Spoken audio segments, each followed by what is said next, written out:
Bom dia, queridos, graça e paz no Senhor. Hoje é domingo, dia do Senhor, dia da nossa escola bíblica dominical, nossa escola bíblica discipuladora, a nossa EBD em casa. Estamos com você trazendo mais uma lição da nossa revista Palavra e Vida, a revista preparada para nós pela Convenção Batista Fluminense. E a nossa devocional de hoje, domingo, está lá em Filipenses 4, 11 a 13, que diz o seguinte: Não estou dizendo isto porque esteja necessitado, pois aprendi a adaptar-me a toda e qualquer circunstância. Sei o que é passar necessidade e sei o que é ter fartura. Aprendi o segredo de viver contente em toda e qualquer situação, seja bem alimentado, seja com fome, tendo muito ou passando necessidade. Tudo posso naquele que me fortalece. Essas palavras de Paulo aos Filipenses trazem assim um conforto, uma força muito grande para continuarmos a nossa jornada. Tudo posso naquele que me fortalece. Pois é, a nossa lição de hoje, ela é a lição de número 11, estamos caminhando para o final de mais um trimestre, daqui a pouco estamos iniciando o terceiro trimestre deste ano. E o texto básico da nossa lição de hoje, Jó 42 e também Provérbios 3, de 13 a 16. O tema de hoje, a verdadeira prosperidade. Muitos pensam em prosperidade, ganhar dinheiro, ficar rico, ter muitos bens, um patrimônio grande. Nós vamos ver hoje que não é só isso que se constitui prosperidade, existe algo muito mais importante. Qual o objetivo dessa lição de hoje? O objetivo é que você, meu querido irmão, cada um de nós, aprendamos a verdadeira prosperidade bíblica. Ela que vai além da posse de bens materiais, envolve um equilíbrio entre bênçãos materiais e espirituais, tornando-se ou dependendo ou como resultado da fidelidade a Deus. A Bíblia diz: ser fiel até a morte, mesmo que a morte venha, se mantenha fiel, porque você vai receber a coroa da vida. A vida de Jó é um testemunho poderoso de que a prosperidade bíblica vai muito além da acumulação de bens materiais. Após atravessar um período intenso de dor e perda, Jó experimenta uma restauração completa em diversas áreas de sua vida, revelando que a verdadeira prosperidade não se limita à riqueza ou à saúde física, mas consiste em um equilíbrio entre bênçãos materiais e espirituais que nascem da fidelidade a Deus. Por meio de um profundo encontro com o Todo-Poderoso, Jó compreende que tudo está sob o controle de Deus e que nenhum de seus propósitos pode ser frustrado.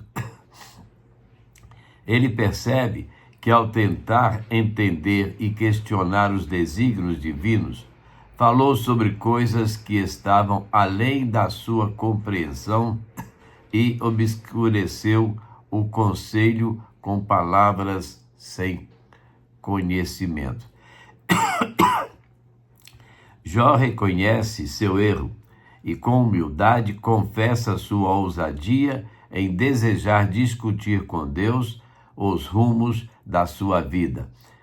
Quando diz aqui Jó reconhece os seus erros, não estamos falando de pecados praticados, mas da ousadia que ele teve de querer questionar com Deus algumas situações. E às vezes fazemos isso, né? Agora sua visão sobre Deus é completamente transformada. Se antes Jó conhecia o Senhor, apenas de ouvir falar, agora ele o vê de maneira clara, através de sua própria experiência. Essa nova visão o leva a enxergar sua fragilidade e a se arrepender em pó e cinzas, reconhecendo a grandeza e soberania de Deus. Apesar de todo o sofrimento e da amargura que viveu, Jó guardava em seu coração uma reverência profunda e uma submissão total à vontade divina. A caminhada de Jó nos desafia a repensar o verdadeiro significado de prosperidade aos olhos de Deus, levando-nos a buscar um relacionamento com Ele que vá além do material, enraizado em fé, humildade e submissão à sua vontade. Muitas pessoas declaram, Deus é muito bom, Deus dá tantas coisas para a gente, ou seja, estão pensando numa bondade de Deus vinculada ao seu crescimento material. Mas não é isso. Deus é muito bom porque Deus nos abençoa sempre. Deus é muito bom porque Deus perdoa os nossos pecados. Deus é muito bom porque Deus cuida de nós. Deus é muito bom porque as misericórdias do Senhor se renovam a cada manhã em nossas vidas. Por isso Deus é bom. Agora vamos ao primeiro momento da nossa lição, a restauração de Jó. Por praticamente o livro todo, os amigos de Jó pediram que ele admitisse seus pecados e pedisse perdão. Jó de fato arrependeu-se. Ironicamente, o arrependimento de Jó não foi o requerido por seus amigos. Ele pediu perdão não por pecados cometidos em segredo, mas por questionar a soberania e a justiça divina. Jó arrependeu-se de sua atitude e reconheceu o grande poder e a perfeita justiça de Deus. Interessante notar que sua restauração não é resultado de seu arrependimento, mas sim da sua intercessão pelos seus amigos, conforme orientação do próprio Deus. Jó orou pelos seus amigos e teve a sua restauração dada pelo Senhor.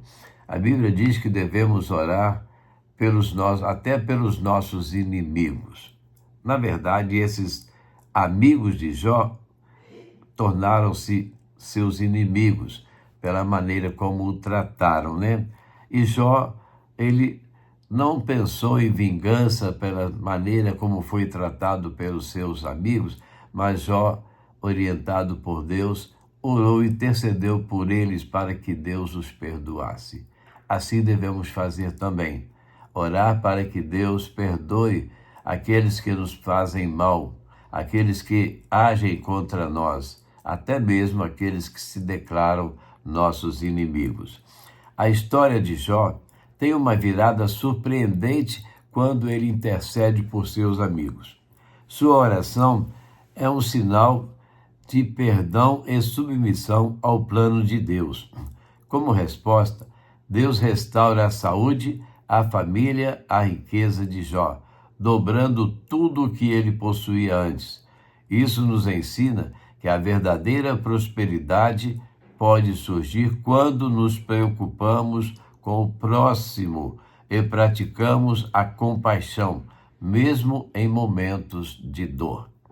Então, Jesus diz que devemos amar ao nosso próximo como a nós mesmos. E quem é o nosso próximo?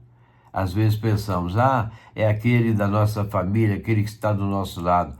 O nosso próximo, segundo a palavra de Deus, é aquele que precisa de nós. A nova fase da vida de Jó revela que Deus cuida dos seus filhos, mesmo nos momentos mais difíceis. Deus não apenas devolve o que Jó havia perdido, mas o abençoa além do esperado. Esta abundância mostra que a restauração de Deus é completa, envolvendo corpo, alma e saúde emocional. É importante observar que Jó não sabia se seria restituído ao orar pelos amigos. Seu ato de fé demonstra que Deus honra o coração que confia nele, independentemente das circunstâncias. Deus diz que Jó deveria interceder pelos seus amigos, não condená-los, não acusá-los. E Jó, independente de qualquer pensamento que pudesse surgir naquele momento, ele ouve a voz de Deus e intercede pelos seus amigos. Devemos seguir esse exemplo em nossas vidas. Segundo momento da nossa lição: a prosperidade não se limita a bens materiais. Elifaz, um dos amigos de Jó, no seu discurso, chama aquele que é disciplinado pelo Senhor de bem-aventurado. E o Senhor Jesus, usando a palavra equivalente no grego Macarios, refere-se àqueles que são perseguidos e que choram como sendo bem-aventurados em função de sua felicidade futura. Mateus 5, 3 a 12. Portanto, a Bíblia nos lembra que a prosperidade mais profunda é sabedoria e entendimento. Provérbios 3, 13 a 16. Afirma que quem encontra sabedoria tem vida longa, honra e paz, elementos que Jó experimenta em sua restauração. Esses valores são mais preciosos que prata e ouro, destacando que a prosperidade espiritual tem maior valor do que os bens materiais. A vida restaurada de Jó reflete a importância de um relacionamento íntegro com Deus, independentemente da condição financeira. O verdadeiro tesouro é a sabedoria divina que nos guia em todas as áreas da vida. A gente aprende muitas coisas interessantes no curso da nossa vida. E eu sempre me lembro do irmão Damasceno. O irmão Damasceno, ele dizia para a gente assim: eu não tenho falta de nada, porque Deus me dá tudo que eu preciso. E era um homem de vida muito simples. Às vezes até olhávamos e víamos necessidade da parte dele, mas ele se contentava com o que Deus dava. E é assim que devemos ser. Deus não nos deixa faltar nada. Ele nos dá tudo que nós precisamos. E o que mais queremos senão aquilo que precisamos? Às vezes queremos coisas grandiosas, queremos volumes, queremos status, queremos posição social. A posição mais importante que um crente pode ter é a de servo de Deus. Que nós possamos pensar dessa forma, não é mesmo? Assim como Jó foi restituído e alcançou paz e alegria, cada cristão é convidado a buscar sabedoria e favor diante de Deus. As riquezas são passageiras, mas a presença de Deus traz prosperidade que não acaba e se perpetua no porvir. Dura para toda a eternidade. Terceiro momento da nossa lição: o impacto espiritual da prosperidade de Jó. Com sua idade, na época em que suas calamidades começam, não é mencionada, é claro que é impossível determinar quantos anos ele tinha quando morreu. A Septuaginta, no entanto, se comprometeu a determinar isso. Eles traduzem estes versículos: e Jó viveu depois desta aflição 170 anos, de modo que todos os anos que ele viveu foram 240 anos. Viveu muito e Deus o abençoou de tal forma, dando muitos anos à frente, que ele pôde conviver com seus filhos e netos até a quarta geração, diz a nossa lição, né? Não obstante a certeza de quantos anos Jó tinha quando faleceu, percebemos que, além das bênçãos materiais, Jó experimenta longevidade e uma vida plena. Ele vive para ver seus filhos e netos até a quarta geração, como eu disse, testemunhando o cuidado e a fidelidade de Deus ao longo dos anos. Como é bom a gente experimentar a fidelidade de Deus para conosco.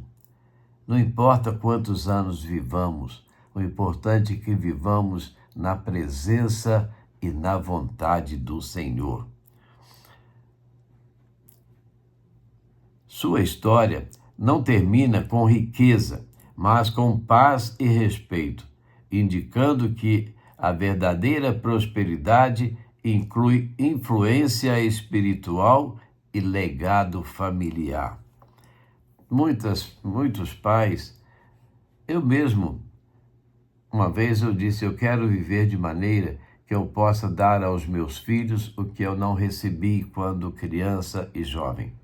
Às vezes pensamos em coisas materiais, mas que nós possamos pensar, eu quero dar aos meus filhos, aos meus netos, eu quero deixar para a minha família um legado de uma vida na dependência e presença de Deus. Os bens materiais, eles chegam e se vão. Como disse Jó, nu nasci e nu morri. Então, quando chegamos a este mundo, não temos nada. Não somos ninguém. Que nós possamos, ao deixar esse mundo, deixando um legado de vida, não nos preocupando com riquezas, bens materiais para que eles vivam, mas um legado de vida, de fidelidade a Deus e de qualidade na presença do Senhor. Jó foi respeitado não apenas por sua riqueza, mas por sua fé e retidão. Sua trajetória ensina que o sucesso verdadeiro é aquele que impacta vidas ao nosso redor e glorifica a Deus. Por fim, a vida longa e abençoada de Jó mostra que prosperidade espiritual é viver de forma que nossos dias honrem a Deus e deixem um testemunho duradouro para as próximas gerações. A maior recompensa não é o que possuímos, mas o que nos tornamos à medida que nos aproximamos do caráter de Deus. Quando eu olho para trás, eu lembro lá da minha avó Edelvina, serva do Senhor, dedicada ao Senhor, na sua simplicidade de vida. Não tinha recursos financeiros, mas tinha recursos espirituais, que a mantinham firme, mantinham numa vida que pôde deixar para nós um legado espiritual muito grande para os nossos dias de hoje. Conclusão. Depois de passar por uma intensa fase de sofrimento, Jó experimenta uma restauração completa em várias áreas de sua vida, demonstrando que a prosperidade vai além da posse de bens materiais.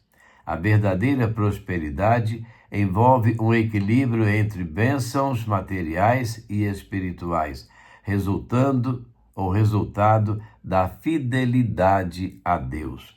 Jó, ao reconhecer a soberania de Deus e sua própria incapacidade de entender os propósitos divinos, é levado ao arrependimento sincero. Ele confessa seus erros e se submete à vontade de Deus, mostrando que a humildade e a reverência são essenciais para uma vida plena e próspera.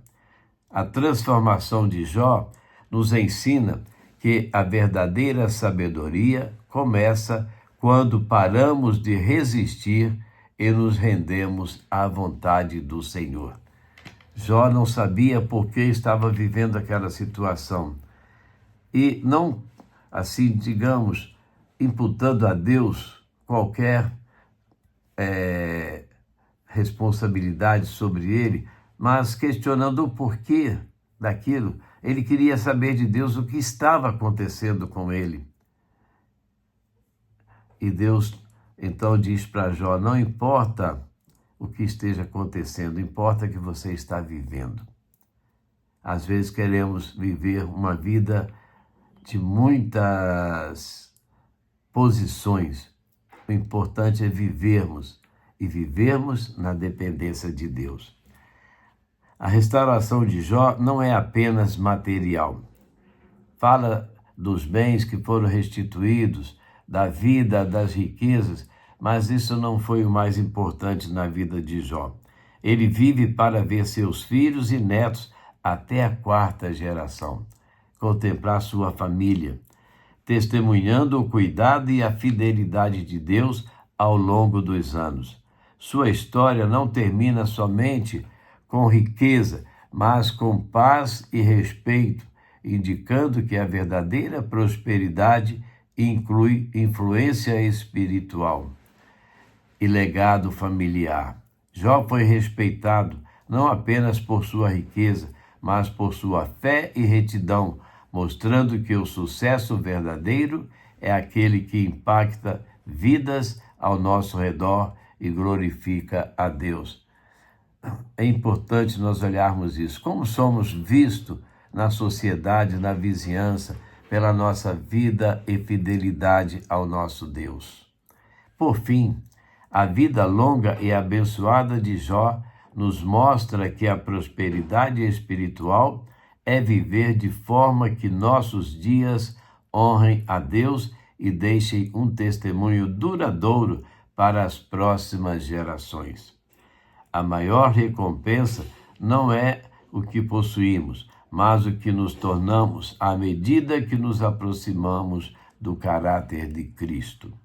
A história de Jó nos convida a reavaliar nossos conceitos sobre o que significa ser próspero aos olhos de Deus e a buscar uma vida de fidelidade, humildade e dependência da sua sabedoria e graça. Deus é tudo que nós precisamos.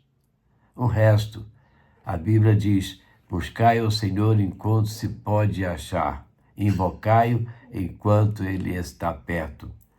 Entrega o teu caminho ao Senhor, confia nele e o mais ele fará. Que nós sejamos assim, queridos. Para você pensar e agir. Ou para nós, para pensarmos e agirmos. Como medimos a prosperidade em nossa vida? Pelo que temos ou pelo que Cristo é em nós? Devemos pensar muito bem nesse conceito. De que maneira podemos buscar uma prosperidade espiritual mais profunda? Vivendo na dependência e graça do Senhor Jesus. E, finalmente, quais passos práticos devemos tomar para impactar espiritualmente a vida de outras pessoas, como Jó fez? O que devemos fazer? Devemos viver uma vida de testemunho daquilo que Deus é em nós, por nós e através de nós. E que as pessoas vejam essa diferença na nossa maneira de ser. Amém? Vamos orar? Nosso Deus e Pai, damos-te graças, Senhor, por mais um domingo, damos-te graças por mais um dia que vivemos e damos-te graças, Deus, porque o Senhor tem nos ensinado, o Senhor tem nos abençoado, o Senhor tem nos dado aquilo que nós precisamos, Deus, e que nós possamos saber viver na dependência e presença do Senhor. Queremos, Deus, clamar ao Senhor pelos enfermos. Lembramos, Deus, da irmã Nilza Chaves, que sofreu uma queda, fraturou o seu braço, já na sua idade avançada. Que o Senhor esteja abençoando a tua serva, Senhor, dando a ela paciência, abençoando suas filhas no tratamento, ó Deus, no acompanhamento, no cuidado, como elas têm sido cuidadosas até aqui, ó Deus. Seu esposo, nosso amigo Bibita, ó Deus, abençoa a vida daquela família, dando forças e restaurando a saúde física da irmã Nilza. Também queremos entregar aos teus cuidados, Deus, a vida da irmã Edna, trabalhadora na sua obra, ó Deus, que está agora vivendo um momento difícil de enfermidade, mas o Senhor pode e sabe de todas essas coisas. Que o Senhor dê a ela, ó Deus, a restauração física que ela precisa e para os tratamentos, que dentro da tua vontade, Pai, ela possa se restabelecer e continuar trabalhando na obra do Senhor. Ajuda, ó Deus, a cada um de nós. Tantos são outras pessoas que precisam dos teus cuidados, pessoas que estão enfermas, pessoas que estão se recuperando, pessoas que estão aguardando o momento de cirurgia, ó Deus, pessoas que estão enlutadas, Senhor, conforta os corações, abençoa-os, fortalecendo-os a cada momento. Fica conosco, Deus. Queremos te pedir pelas tuas igrejas, pelos pastores, líderes das mesmas, dando sabedoria, que eles possam, ó Deus, buscar no Senhor a verdadeira sabedoria para ministrar as tuas igrejas e administrá-las, Deus. Ajuda, ó Deus, o teu povo. Abençoa os missionários onde estiverem, dando-os saúde, força, sustentabilidade e capacitando-os para cada momento no ministério que o Senhor os colocou. Ó Deus, queremos agradecer-te pelas bênçãos, pelas nossas famílias, Deus, nossos familiares em toda a sua extensão. Queremos, Deus, clamar por perdão para os pecados, sabedoria para o viver e discernimento da tua vontade, Senhor. Em nome de Jesus, Deus, nós oramos, nós agradecemos e clamamos sempre, agora e para todo sempre. Amém.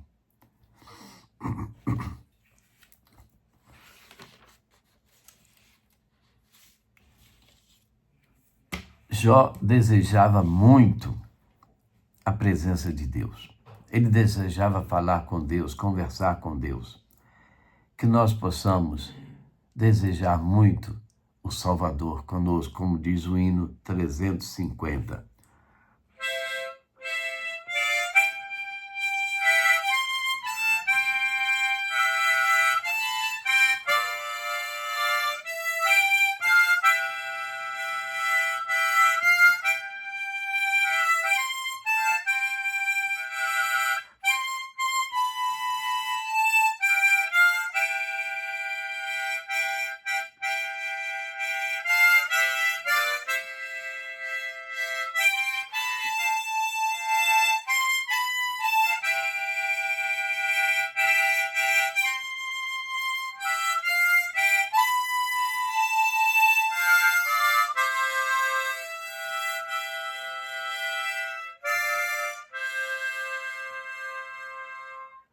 Sem tristeza e sem temor. E assim, queridos, chegamos ao final de mais uma EBD com você, a nossa EBD na sua casa. Lembrando que hoje é domingo, domingo é um dia muito especial, é um dia em que nós temos a oportunidade de reunir com toda a família para aquele almoço, aquele momento de confraternização, de comunhão em família, que nós possamos fazer isso, nos alegrarmos, mas não nos esquecermos do Senhor. Lembrando que hoje é o dia do Senhor, dia de estarmos na casa do Senhor, adorando, cultuando, celebrando ao Senhor. Se você não pode ou não pôde estar na escola bíblica da sua igreja, no culto da manhã, não esqueça, não fique em casa. Logo mais à noite, a partir das 19h30, vá à igreja para cultuar ao Senhor. E nós convidamos você a estar conosco ali na Primeira Igreja Batista de Itaperuna para um momento de alegria, de confraternização, um momento de adoração ao Senhor. Deus quer que estejamos na casa dele, na presença dele, servindo-o, adorando-o e celebrando o seu nome. Lembre disso. E amanhã, segunda-feira, se Deus permitir, estaremos de volta, trazendo para você uma nova reflexão da palavra do Senhor para edificação das nossas vidas. A todos um bom dia, na graça e na paz do Senhor Jesus. Amém, queridos?